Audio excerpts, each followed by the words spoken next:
Ramanagara form ಹೌಸ್ನಲ್ಲಿ ನಕಲಿ ಔಷಧಿ ಪತ್ತೆ ಕೇಸ್. ಆರೋಪಿಗಳನ್ನು ಸ್ಥಳಕ್ಕೆ ಕರೆದುಕೊಂಡು ಬಂದು ಮಹಜರು ಮಾಡಿದ ಪೊಲೀಸರು.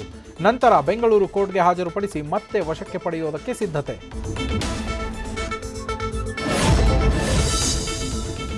ಚಿಕ್ಕಬಳ್ಳಾಪುರ ಶಾಸಕ ಸಂಸದರ ತವರೂರಲ್ಲೇ ನಕಲಿ ದಂಧೆ. ಸರ್ಕಾರಿ ಆಸ್ಪತ್ರೆಯಿಂದ ಔಷಧಿ ತಂದು ಮನೆಯಲ್ಲಿ ಸ್ಟಾಫ್ ನರ್ಸ್ಗಳ ನಕಲಿ ಕ್ಲಿನಿಕ್. ಚಿಕ್ಕಬಳ್ಳಾಪುರದ ಪೆರೇಸಂದ್ರದಲ್ಲಿ ಸ್ಟಾಫ್ ನರ್ಸ್ ಸುನೀತಾ ವಿರುದ್ಧ ಆರೋಪ.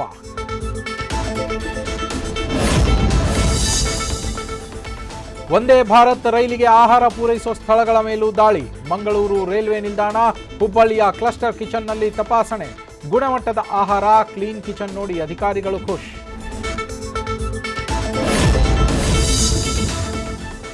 ದಾಖಲೆಗಳು, ಸುರಕ್ಷತೆ ಸೇರಿದಂತೆ ಯಾವುದೇ ನಿಯಮ ಉಲ್ಲಂಘಿಸೋ ಹಾಗಿಲ್ಲ.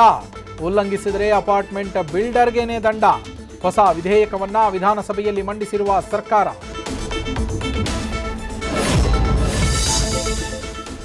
ಹೊರನಾಡು ಶೃಂಗೇರಿ ರಾಜ್ಯ ಹೆದ್ದಾರಿಯಾಗಿದೆ ಕೆಸರುಗದ್ದೆ.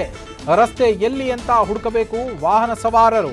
ದೇವರ ದರ್ಶನಕ್ಕಿಂತ ಭಕ್ತರಿಗೆ ಗುಂಡಿ ದರ್ಶನವೇ ಫೇಕ್ಸ್.